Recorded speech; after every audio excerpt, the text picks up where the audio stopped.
Alors, bonjour, frères et sœurs en Christ, bonjour, chers amis. Aujourd'hui, nous allons parler de la foi qui sauve. Si nous nous posons la question de quelle foi s'agit-il, eh bien, de répondre la foi qui sauve. Alors, si nous posons la question à notre entourage, sous une forme de sondage, pour définir ce qu'est la foi, eh bien, je pense qu'on serait bien surpris de voir, ou plutôt d'entendre, euh, ce seul mot foi avec tant de divergences d'opinion. Et pour quelle raison? Parce qu'il remplace le mot foi par croyance. Certains diraient, je crois au catholicisme, je crois à la religion. Je crois en Bouddha, je crois à Mohamed, le prophète. Pour les athées, ils diraient plutôt, je crois en moi. Et pour les sceptiques, je suis comme saint Thomas, je crois ce que je vois. Et pour d'autres encore, il se peut que Dieu existe, mais je crois, oui, qu'il y a un Dieu qui devrait exister quelque part.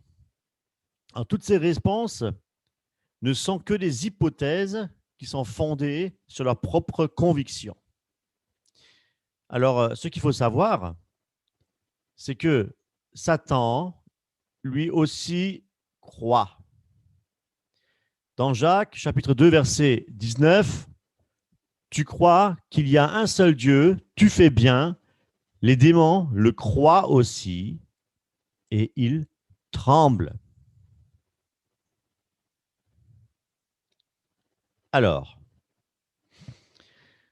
nous pouvons en déduire que le fait de mettre sa foi en quelqu'un ou en quelque chose n'est pas une réelle preuve d'être un véritable disciple de Christ. Alors, nous allons définir ce qu'est la foi. On peut croire en quelqu'un, croire même qu'il existe, mais peut-on réellement lui faire confiance? Si par exemple quelqu'un vous promet bien les choses, il vous fait même croire, miroiter des choses, et si vous ne voyez pas l'accomplissement de ce qu'il dit, de toutes ses promesses, eh bien, on finira par quoi? Par ne plus lui faire confiance. Par exemple, quand j'étais jeune, on s'amusait, je pense que vous l'avez déjà aussi fait, à se laisser tomber en arrière d'une chaise. Quelqu'un qui était derrière et son rôle était en fait de nous rattraper. Et qu'est-ce qu'on faisait? On lui faisait confiance, donc on réagissait par un acte de foi. Alors, le premier élément, c'est avoir confiance, confiance en Christ. La foi et la confiance en Dieu. Par la foi, alors, c'est un don de Dieu.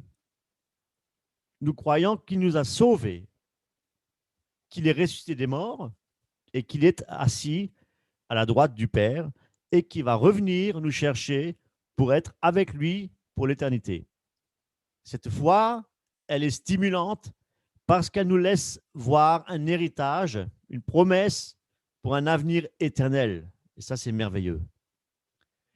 Et nous avons totalement confiance en Christ pour cela. La différence, si vous voulez, avec ceux qui disent avoir la foi en la religion ou la foi en eux, n'ont aucune espérance céleste. Notre foi chrétienne est une foi vivante. Nous avons confiance en Christ parce que la Bible nous apprend que Christ est le chemin, la vérité et la vie. Et nul ne vient au Père que par lui. Christ est notre espérance. Et nous voulons nous accrocher à Jésus-Christ par la foi. Donc, pour définir vraiment, pour donner une définition au mot foi, nous allons voir dans les références Strong, hein, nous parle de croyance, de confiance et de fidélité. Hein, foi égale croyance, confiance et fidélité. La foi, qui vient du grec pistis, c'est l'obéissance. Et ça vient de la racine peito, qui veut dire obéir. Donc, on peut en déduire que l'obéissance est assimilée à la foi. Alors, nous allons dans la parole, promener un petit peu dans la Bible. Nous allons voir Romains 16, verset 25.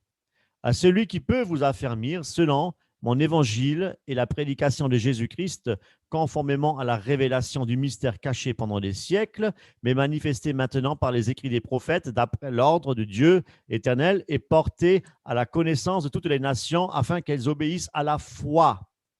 Acte 6, 7. La parole de Dieu se répandait de plus en plus, le nombre de disciples augmentait beaucoup à Jérusalem, et une grande foule de sacrificateurs obéissait à la foi. Romains 1, 3. Et qui concerne son fils né de la postérité de David, selon la chair, il est déclaré fils de Dieu avec puissance, selon l'esprit de sainteté, par sa résurrection d'entre les morts, Jésus, Christ notre Seigneur, par qui nous avons reçu la grâce et l'apostolat pour amener en son nom à l'obéissance de la foi tous les païens, parmi lesquels vous êtes aussi, vous qui avez été appelés par Jésus-Christ. Alors, ce qui est intéressant et important de noter, mes amis, c'est que souvent de fois, dans les épîtres, Paul ne fait pas mention de la foi seule, parce qu'à la foi se rajoute l'espérance et l'amour, ce qu'on appelle la trilogie, doctrinalement parlant. On les appelle aussi les trois vertus chrétiennes. L'espérance et l'amour sont donc deux objets que nous étudierons, deux nouveaux enseignements que nous étudierons dans les prochaines vidéos. Donc, l'amour et l'espérance. Bien, on va continuer. Alors, 1 Corinthiens chapitre 13, verset 13, où il est dit « Maintenant, donc, ces trois choses demeurent. La foi, l'espérance et la charité, qui est l'amour. Mais la plus grande de ces choses, c'est la charité. » Colossiens 1, 3. Nous rendons grâce à Dieu, le Père de notre Seigneur Jésus-Christ, et nous ne cessons de prier pour vous, ayant été informés de votre foi en Jésus-Christ et de votre charité pour tous les saints, cause de l'espérance qui vous est réservée dans les cieux. Nous retrouvons de nouveau cette trilogie, la foi, la charité et l'espérance. 1 Thessaloniciens, chapitre 5, verset 8. « Mais nous qui sommes du jour, soyons sobres, ayant revêtu la cuirasse de la foi et de la charité, ayant pour casque l'espérance du salut. » 1 Thessaloniciens, chapitre 1, verset 2. « Nous rendons continuellement grâce à Dieu pour vous, faisant mention de vous dans nos prières, nous rappelant sans cesse l'œuvre de votre foi, le travail de la charité et la fermeté de votre espérance en notre Seigneur Jésus-Christ devant notre Dieu et notre Père. » Donc, effectivement, aujourd'hui, nous allons essentiellement parler de la foi, mais nous parlerons dans les prochaines vidéos. Je ferai 2 vidéos supplémentaires, une où je parlerai effectivement de la charité et l'autre où je parlerai, enfin de l'amour, et l'autre où je parlerai effectivement de l'espérance. Alors, notez bien, au dernier verset que je viens de citer, Paul parle de l'œuvre de leur foi. Pourquoi Paul parle-t-il d'œuvre alors que nous savons que nous sommes sauvés par la foi et non pas par les œuvres? Pour répondre à cela, on va prendre un exemple. Quel est l'être le plus cher que vous aimez? Peut-être votre épouse, votre époux, votre enfant ou quelqu'un d'autre. Eh bien, si cette personne vous pose une question, vous allez faire quoi? Vous allez lui répondre. Vous allez aussi l'écouter parce que vous l'aimez. Et si cette même personne vous demande de l'aider, comment allez-vous réagir? Vous n'allez rien faire? Je crois que vous allez réellement agir. Agir par amour. Vous l'avez écouté et vous voulez agir maintenant en fonction de sa demande. Et pourquoi?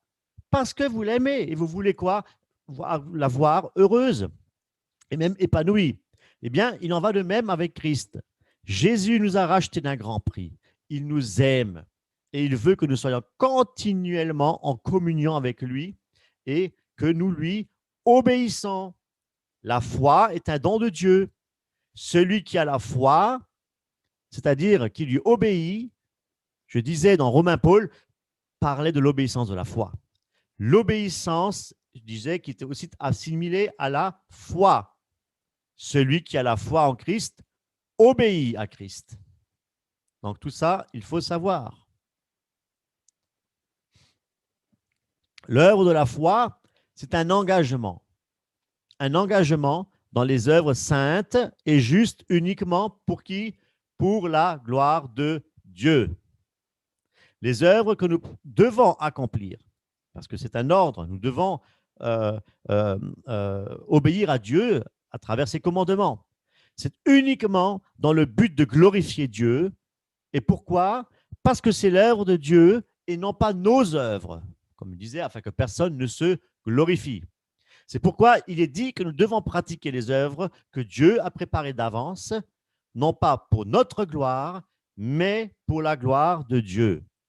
Pourquoi? Parce que tout lui revient, tout est à Dieu, mes amis. Tout est à Dieu. Nous avons été créés en Jésus-Christ, vous voyez, pour des œuvres bonnes que Dieu a préparées d'avance afin que nous les pratiquions. La foi qui sauve, c'est l'obéissance à Dieu. Voilà. Je vais vous lire 1 Pierre, chapitre 2, verset 12. Ayez au milieu des païens une bonne conduite afin que là même, où ils vous calomnient, comme si vous étiez des malfaiteurs, ils remarquent vos bonnes œuvres et glorifient Dieu au jour où il les visitera. Mes amis, les bonnes œuvres ne font pas forcément de vous un bon chrétien. Hein? Comme chasser les démons. Je veux dire que les bonnes œuvres, ce n'est pas forcément chasser les démons, ou parler en langue, ou guérir les malades. On va dire que rien dans la Bible ne met l'accent sur cela pour justement justifier les bonnes œuvres, mais plutôt le contraire. Par exemple, quand on va dans Matthieu 7, verset 22, plusieurs me diront, ce jour-là, Seigneur, Seigneur, n'avons-nous pas prophétisé par ton nom? N'avons-nous pas chassé les démons par ton nom? Et n'avons-nous pas fait beaucoup de miracles par ton nom? Alors je vous dirai ouvertement, je ne vous ai jamais connu, retirez-vous de moi, vous qui commettez l'iniquité. Or, l'iniquité, nous voyons ce jeune garçon, il y a beaucoup de choses, il y a la cupidité, la colère, l'orgueil, les mauvaises pensées, regard envieux, blasphème, meurtre, fraude, débauche, adultère et ainsi de suite. Ce qu'on appelle communément le péché. La racine de tous les maux, le péché. Voilà. Et l'argent aussi, la cupidité. Bien. Alors, ce qu'il faut savoir, c'est que ce n'est pas par nos propres forces que nous pouvons accomplir les œuvres bonnes. Si nous accomplissons des œuvres bonnes, c'est parce que Dieu seul agit en nous par la puissance du Saint-Esprit. Philippiens, chapitre 2, verset 12. Ainsi, mes bien-aimés, comme vous avez toujours obéi, travaillez à votre salut, avec crainte et tremblement, non seulement comme en ma présence, mais bien encore maintenant, plus maintenant que je suis absent. Car c'est Dieu qui produit en vous le vouloir et le faire selon son bon plaisir. Vous allez peut-être me dire, oui, mais les païens qui font des œuvres caritatives, humanitaires, ce sont des bonnes œuvres. Eh bien, par exemple, prenons le cas de Coluche, qui est l'initiateur en fait, du Resto des Cœurs. Encore les Enfoirés, qui sont donc tous des artistes qui chantent pour récolter de l'argent pour soutenir les pauvres. Alors, sont-ils des disciples de Christ? Vous savez que les francs-maçons font également des œuvres humanitaires.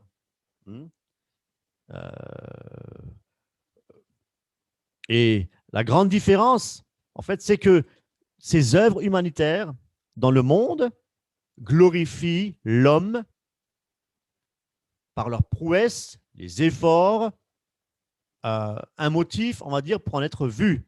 Et c'est ce qu'on appelle de l'orgueil. Ils ne sont pas, et certainement pas, conduits par le Saint-Esprit pour accomplir ces œuvres. Donc, ce sont des œuvres charnelles. Ce ne sont pas des œuvres bonnes que Dieu a préparées d'avance. Ils sont conduits par la chair pour être admirés et reconnus par les hommes. On peut parler de l'humanisme. La Bible dit qu'ils ont déjà leur récompense sur cette terre. Alors que les œuvres de Dieu, que Dieu a préparées d'avance, ce n'est que pour sa gloire à lui seul. Pour ne plus obéir aux désirs de sa chair, mais faire mourir les actions de la chair pour obéir à Dieu. Et pour cela, nous allons lire dans Philippiens, chapitre 2, verset 14. Faites toutes choses sans murmure ni hésitation, afin que vous soyez irréprochables et purs, des enfants de Dieu irrépréhensibles au milieu d'une génération perverse et corrompue, parmi laquelle vous brillez comme des flambeaux dans le monde, portant la parole de vie. Continuons avec Timothée, 1 Timothée 6, verset 14, et de vivre sans tâche, sans reproche, jusqu'à l'apparition de notre Seigneur Jésus. Bien. Les œuvres de Dieu sont salutaires. Le travail du Saint-Esprit, c'est justement de nous rendre irréprochables. Nous devons être nés d'en haut, nés de nouveau, être régénérés par le Saint-Esprit pour que l'Esprit de Dieu puisse travailler en nous, pour pouvoir porter du fruit et pour pouvoir effectivement travailler à notre salut, les œuvres bonnes que Dieu a préparées d'avance, pour que nous puissions être, le rôle du Saint-Esprit, nous rendre irréprochables, purs, sans tâche, sans reproche, jusqu'à l'apparition de notre Seigneur Jésus-Christ. Et nous devons y travailler, la Bible nous le dit bien. Et ça, ce sont les bonnes œuvres. Parce que, sachant que nous ne méritons pas le salut par les bonnes œuvres, mais les bonnes œuvres que nous pratiquons pour notre salut confirment justement cette réalité de notre foi. Et donc, celui qui a la foi en Christ, eh bien, pratique les bonnes œuvres que Dieu exige. Et maintenant, vous allez mieux comprendre le verset de l'épître de Jacques. Jacques 2, 14. Mes frères, que sert-il à quelqu'un de dire qu'il a la foi s'il n'a pas les œuvres? La foi peut-elle le sauver? Matthieu 7, 20. C'est donc à leurs fruits que vous leur reconnaîtrez. Ceux qui me disent, Seigneur, Seigneur, n'entreront pas tous dans le royaume des cieux, mais celui seul qui fait la volonté de mon Père qui est dans les cieux. Voyez? Nous voyons dans ce verset que si nous ne portons pas de fruits, nous ne pouvons pas entrer dans le royaume des cieux. Alors c'est quoi les fruits? Ce sont les œuvres bonnes que Dieu a préparées d'avance. La foi sans les œuvres est morte, nous dit Jacques. C'est comme un arbre sans fruits. Il sera déraciné. Alors, quelles sont les œuvres que nous devons pratiquer? La Bible est très claire. C'est Jésus lui-même qui nous donne la réponse. Et la réponse, elle est dans Jean, chapitre 6, verset 28. Ils lui dirent, que devons-nous faire pour faire les œuvres de Dieu? Voilà. Jésus leur répondit, l'œuvre de Dieu, c'est que vous croyez en celui qui l'a envoyé. Alors, Jésus nous dit que c'est de croire en lui. Jésus parle de la foi véritable, celle de faire confiance en Dieu, en Christ. Nous avons confiance en Christ parce qu'il est le chemin, la vérité et la vie, parce qu'il est notre espérance. Nous mettons notre confiance en lui, parce qu'il nous a sauvés et parce qu'il a pris notre condamnation sur lui, parce qu'il a effacé, nous dit la parole de Dieu, l'acte des ordonnances qui nous condamnait et qui subsistait contre nous, et il a détruit. De quelle manière? En la clouant à la croix. Et parce qu'il a dépouillé aussi les dominations, les autorités, et les a livrées publiquement en spectacle, en triomphant d'elles, par là, c'est pourquoi Nous lui faisons confiance, nous obéissons à ses commandements, non pas à la loi cérémonielle, mes amis, mais la loi de l'esprit, c'est la loi qui vivifie. Alors, j'aimerais bien vous illustrer cela euh, par une histoire. Il y avait deux hommes qui sont tombés dans une rivière et un courant très fort les a emportés tous les deux. Et sur la rive, il y avait un homme. L'intention de cet homme était de les secourir. Alors, qu'est-ce qu'il a fait? Il a lancé une corde. Et un des deux hommes a attrapé cette corde et il a été tiré jusqu'au bord de la rive. L'autre homme, toujours dans l'eau, dans la mer, a préféré se sécuriser. Il a vu à côté de lui un tronc d'arbre qui flottait et s'est assis dessus pour ne pas se noyer. Mais malheureusement, il s'est tout de même noyé. Et pour quelle raison? Parce qu'il a été emporté par une énorme chute d'eau. Cette histoire nous enseigne que nous devons faire confiance à Jésus-Christ seul. Toujours garder et avoir les yeux fixés sur notre Sauveur, sur Jésus-Christ. L'œuvre que nous devons pratiquer, c'est de saisir justement cette corde qui nous tend, bien s'y accrocher.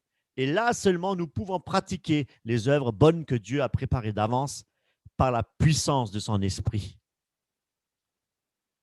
Mais si nous ne mourons pas à nous-mêmes, et si nous faisons les choses comme nous voulons, comme nous le désirons, eh bien, comme cet homme qui a pris ce tronc d'arbre, il n'a pas regardé à Jésus-Christ, eh bien, il n'aura jamais la force de pratiquer les bonnes œuvres. Il chutera à chaque fois. Voilà. Donc, nous devons, je vais prendre encore Romains, chapitre 10, verset 17, où il est dit, « Ainsi, la foi vient de ce qu'on entend, et ce qu'on entend vient de la parole de Christ. »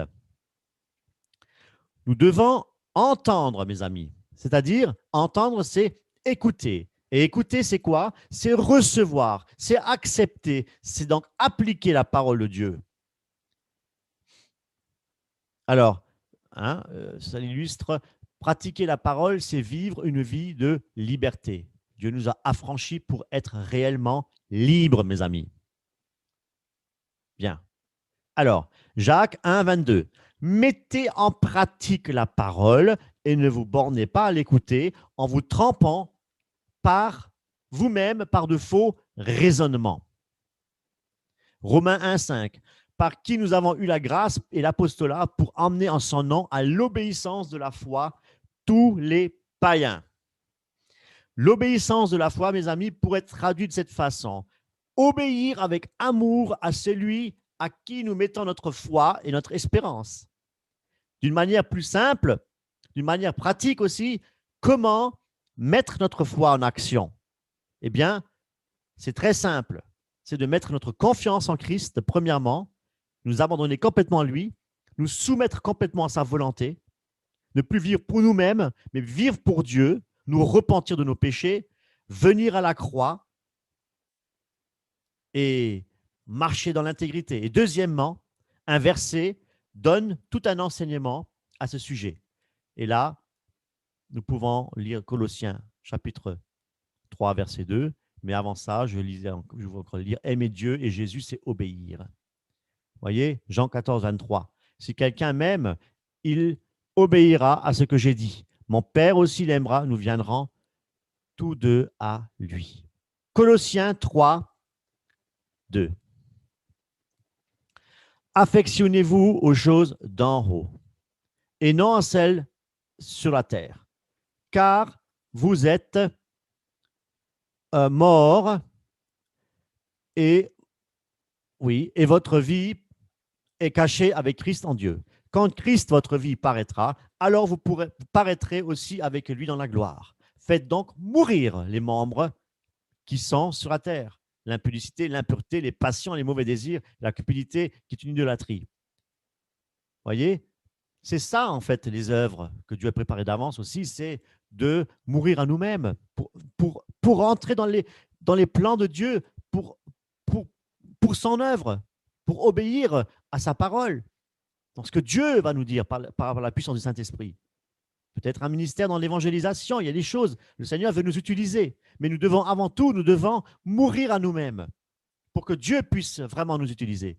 C'est à cause de ces choses que la colère de Dieu vient sur les fils de la rébellion.